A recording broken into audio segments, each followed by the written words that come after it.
Dunyoda qilmagan ishlaringlar qolmadi. Lekin men sizlarga shans beraman.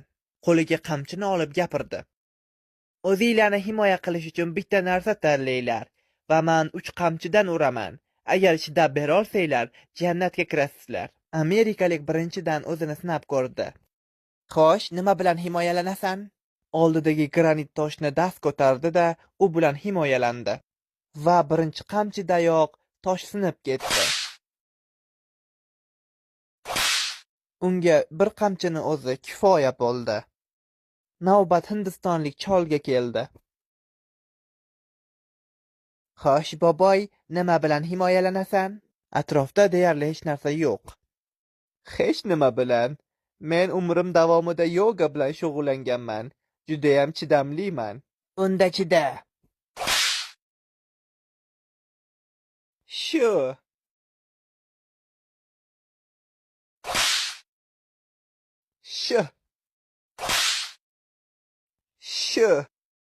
Hindistonlik chidab berdi va sinovdan o'tdi. Sen 3 qamchinga chidab berding. Endi sen jannatga o'tishing mumkin. Hindistonlik sal ichi qora edi. Yo'q, men hali shoshmayapman. Maylimi, ana o'zbekni kalta yeyishini tomosha qilsam, judayam qiziqyapman. Mayli. Xo'sh, birodari aziz, nima bilan himoyalanasan?